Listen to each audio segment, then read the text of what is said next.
हैदराबाद में पीर की सुबह एक आईएएस कोचिंग सेंटर में आग भड़क उठी, जिसके बायस इलाके में खौफ व हरास फैल गया। ताहम फायर ब्रिगेड के अमले ने बर वक्त कार्रवाई करते हुए आग पर काबू पा लिया। ये आग नारायणगुड़ा में वाक़े ध्रुव एलिट आईएएस एकेडमी की तीसरी मंजिल पर लगी, जहां रिसेप्शन और क्लासरूम्स मौजूद हैं। इमारत का ढांचा तहखाना, ग्राउंड फ्लोर, 3 मंजिलें और एक पेंट हाउस पर मुश्तमिल है। मुशीराबाद फायर स्टेशन से फायर ब्रिगेड का अमला इतला मिलते ही मौके पर पहुंच गया और आग बुझाने का काम शुरू कर दिया। हैदराबाद के महकमे फायर के अहदेदारों ने तस्दीक की है कि आग को बर वक्त काबू में कर लिया गया, जिसकी वजह से ये इमारत के दीगर हिस्सों तक नहीं फैल सकी। इस वाक़े में कोई जानी नुकसान की इत्तला नहीं है, ताहम क्लासरूम्स और सामान को शदीद नुकसान पहुंचा। इसके अलावा फायर ब्रिगेड के अमले ने पेंट हाउस में फंसे हुए एक चौकीदार को बहिफाजत निकाल लिया। महकमे फायर के मुताबिक इब्तिदाई तहकीकात से पता चला है कि आग तीसरी मंजिल पर वाक़े रिसेप्शन या क्लासरूम्स में लगी। ताहम असल वजह अभी तक मालूम नहीं हो सकी। आग लगने की वजह जानने के लिए मजीद तहकीकात जारी है। इस वाक़े के बाद इलाके में कुछ देर के लिए खौफ व हरास फैल गया, क्योंकि ये इलाका आईएएस कोचिंग सेंटर के लिए मशहूर है।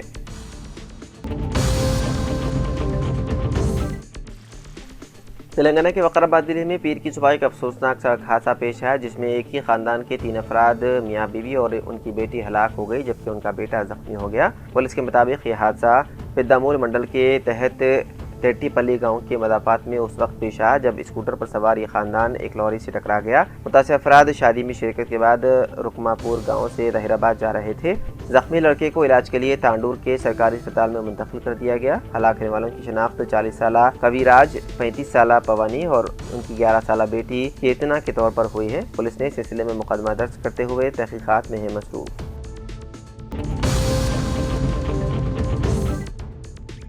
हुकूमत Telangana minority junior girls college Nirmal के इंटरमीडिएट के शानदार नताइज ने यह साबित कर दिया कि तालीम खानगी स्कूल्स हो या सरकारी, इंतजामिया की खुसूसी दिलचस्पी भी बड़ी अहमियत की हामिल होती है। Telangana minority junior girls college की प्रिंसिपल मोहतरमा राहत नाज़नीन की शब रोज़ मेहनत और तालिबात पर मुसलसल तालीम की तरफ राग़िब करते हुए तालिबात को इस कदर बासलाहियत बनाने में अहम किरदार निभाया, जिसका समर तालिबात की शानदार कामयाबी की शक्ल में सामने आया है। राहत नाज़नीन की इत्तला के मुताबिक साल 2025 और 26 में साल अव्वल के नताइज 83% और साल दुवम के नताइज 92% रहे। इंटरमीडिएट साल अव्वल में पहला मकाम जुवेरिया नादा 440 में से 437, खतीजतुल कुबरा 440 में से 437 और दूसरा मकाम तूबा फिरदौस 440 में से 435 हासिल किए, जबकि साल दुवम एमपीसी में पहला मकाम सरीगन आजा 470 में से 452, दूसरा मकाम टी वैष्णवी 470 में से 446 और तीसरा मकाम CH गौतमी 470 में से 431 हासिल किए।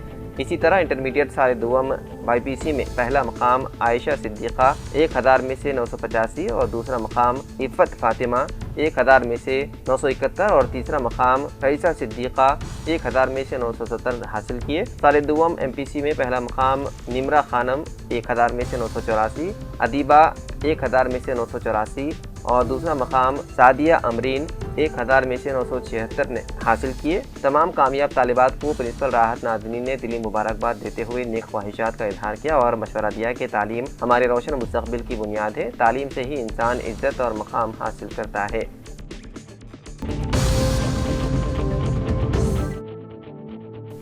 रियासत तेलंगाना के मुलुगु ज़िले में अफसोसनाक वाक़या पेश आया। बंदरों के लिए रखा गया जहरीला खाना खाने से 4 साला बच्चे की हो गई मौत। तफसीलात के मुताबिक मुलुगु ज़िले के गोविंद रावपेट में बंदरों की कसरत से मुकामी लोग परेशान थे।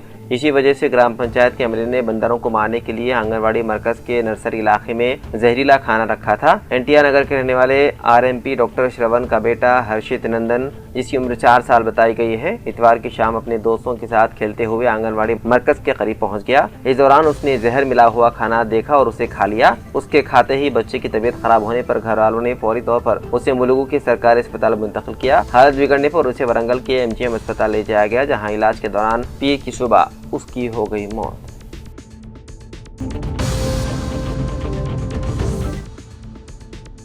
टीचर्स एलिजिबिलिटी टेस्ट यानी कि टीजी टेट साल 2026 का शेड्यूल जारी कर दिया गया। महकमे स्कूली तालीमात के मुताबिक दरख्वास्तें 15 अप्रैल से 30 अप्रैल तक कबूल की जाएंगी। टीजी टेट इम्तिहान के हॉल टिकट जून के पहले हफ्ते में जारी किए जाएंगे। इम्तिहानात 15 जून से 30 जून तक यानी कि CBT तरीक़ेकार के तहत मुनक़्क़िद होंगे। हर रोज़ 2 सेशंस में इम्तिहानात होंगे। पहला सेशन सुबह 9 बजे से 11:30 बजे तक और दूसरा सेशन दोपहर 2 बजे से शाम 4:30 बजे तक होगा। इम्तिहानी फ़ीस एक पेपर के लिए 750 रुपये जबकि 2 पेपर्स के लिए 1000 रुपये मुकर्रर की गई है। SC, ST और माजूर अफराद को फ़ीस में रियायत दी जाएगी। इम्कान है कि इम्तिहान के नताइज जुलाई में जारी किए जाएंगे।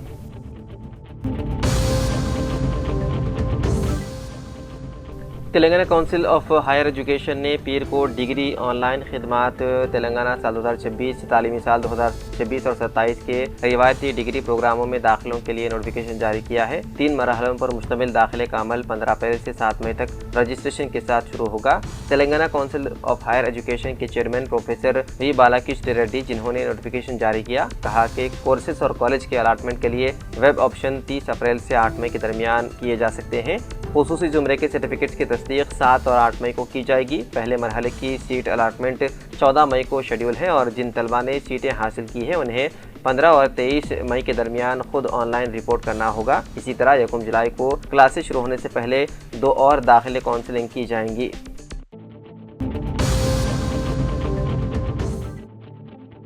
इंसान को ये मालूम नहीं होता कि मौत की सिम से आ पहुँचे। बाद औक़ात अपनी कोई गलती ना होने के बावजूद दूसरों की गलती की भारी कीमत चुकानी पड़ती है। ऐसा एक अफसोसनाक सड़क हादसा आंध्र प्रदेश में पेश आया, जहां पर हाईकोर्ट के वकील बी श्रीनिवास राव 55 साल की जान चली गई। ये दिल दिलाने वाला वाक़या हफ्ते की शाम आंध्र प्रदेश के NTR जिले के केसरा टोल प्लाजा पर पेश आया। इत्तलात के मुताबिक श्रीनिवास राव की कार टोल बूथ पर रोकी हुई थी कि इसी दौरान पीछे से तेज रफ्तार में आने वाला सीमेंट फ्लाई ऐश से लदा एक लॉरी टैंकर बेकाबू होकर कार पर उलट गया। हादसा इतना शदीद था कि कार मुकम्मल तौर पर लॉरी के नीचे दबकर तबाह हो गई और वकील श्रीनिवास राव ड्राइविंग सीट पर ही मौके पर ही दम तोड़ गए। तफसीलात के मुताबिक हैदराबाद के इलाडीगुड़ा के रहने वाले Srinivas Rao Andhra Pradesh high court bar association के इंतखाबात में वोट डालने के लिए अपनी BMW कार में विजयवाड़ा आए थे। काम मुकम्मल करने के बाद वो हफ्ते की दोपहर हैदराबाद वापस रवाना हुए। शाम 4 बजे जब वो केसरा टोल प्लाजा पहुंचे तो टोल बूथ की जानिब बढ़ रहे थे। उनके आगे एक कार रुकने पर उन्होंने अपनी गाड़ी भी रोक ली। इसी दौरान एक टैंकर जो इब्राहिमपट्टनम के VTPS से सीमेंट फ्लाई ऐश लेकर जगैया पेट की सीमेंट फैक्ट्री जा रहा था। तेज रफ्तारी के बाइस से ड्राइवर के काबू से बाहर हो गया। ड्राइवर जो तमिलनाडु का रहने वाला बताया जाता है, टोल प्लाजा पर दूसरे और तीसरे लेन के दरमियान उलझन का शिकार हो गया और गाड़ी को काबू में न रख सका। रफ्तार कम न होने के बाइस टैंकर पहले डिवाइडर पर चढ़ गया और फिर सामने मौजूद कंक्रीट के सुतून से टकराकर अचानक उलटकर श्रीनिवास राव की कार पर जा गिरा। तकरीबन 70 से 80 टन वजनी टैंकर के नीचे दबकर कार मुकम्मल तौर पर चकनाचूर हो गई।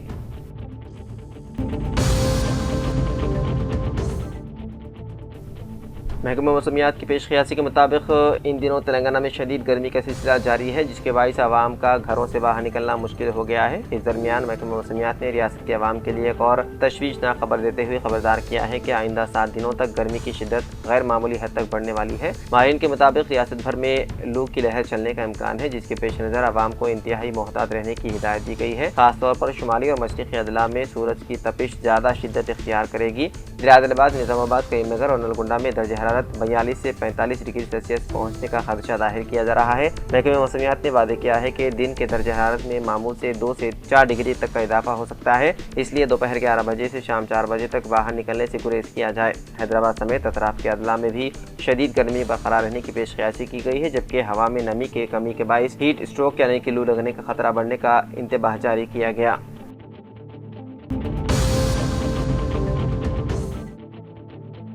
तेलंगाना में कल जारी होने वाले इंटरमीडिएट इम्तिहानात के नताज में नाकामी पर दिल बर्दाश्ता होकर रियासत भर में कम अज़ कम 8 तलबा ने खुदकुशी कर ली, जिससे उन खानदानों में गम की लहर दौड़ गई। तफसीलात के मुताबिक हैदराबाद के वारिसपुरा में 16 साल कल्याणी, नाचारा में 16 साल लक्ष्या, जिले मेदक के वेलदुर्ती मंडल के मंगलपुरती गाँव में 16 साल साईराम, आदिलाबाद जिले के उतनूर में 17 साल सौजनिया, मेदक जिले के भूतपुर मंडल के अन्ना सागर गाँव में 17 साल श्रवणी, जिले सूर्यापेट के चंदूपटला गाँव में 17 साल सौजनिया, जिले खम्मम का 16 साल अक्षंत और जिले रंगारेड्डी के फारूक नगर गाँव में 16 साल अभय यादव ने अपनी जान ले ली। खुदकुशी करने वालों में 5 लड़कियां और 3 लड़के शामिल हैं। पुलिस के मुताबिक उन तलबा ने इंटर नताइज में नाकामी के बाइस ज़हनी दबाव और मायूसी का शिकार होकर ये इंतहाई कदम उठाया।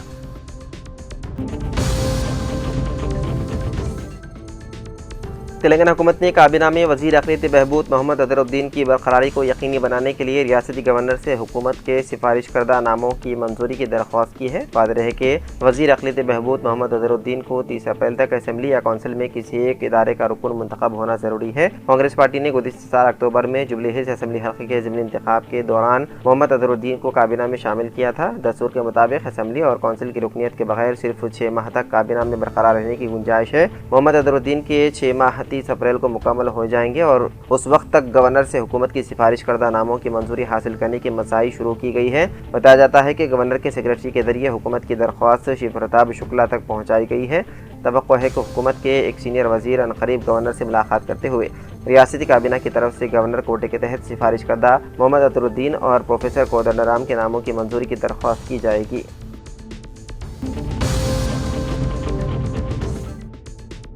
BRS के वर्किंग सदर KTR ने ऐलान किया है कि रियासत में अवामी मसाइल के हल के लिए आइंदा साल यानी कि साल 2027 में रियासत गिर पदयात्रा का अहतमाम करेंगे। मीडिया से बात करते हुए KTR ने कहा कि अवाम की जानिब से मुतालबा किया जा रहा है कि पार्टी का नाम दोबारा TRS यानी कि तेलंगाना राष्ट्र समिति रखा जाए। इस सिलसिले में पार्टी सरबराह KCR का फैसला कतई रहेगा। आइंदा इंतखाबात में BJP से मुफाहमत को खारिज अज़ इम्कान करार देते हुए KTR ने कहा कि उनकी पार्टी तनहा मुकाबला करेगी। KTR ने कहा कि मुफाहमत पर साबिक़ के तजुर्बात की रोशनी में तनहा मुकाबले का फैसला किया गया। मंशूरिया दिल्ली में पार्टी इजलास के बाद मीडिया से बात करते हुए KTR ने कहा कि हल्क़ेजात की असरनो हदबंदी से रियासत तेलंगाना में असेंबली और लोकसभा की नशिस्तों में इजाफा होगा, जिसके नतीजे में पार्टी कायदीन के लिए ज़ायद मौक़े पैदा होंगे। उन्होंने कहा कि मई और जून में पार्टी की रुकनियत सादी मुहिम का आगाज़ किया जाएगा और कारकुनों के लिए ट्रेनिंग कैंपस मुनक़्क़िद किए जाएंगे। उन्होंने कहा कि तेलंगाना का तहफ़्फ़ुज़ सिर्फ KCR के ज़रिए ही मुमकिन है।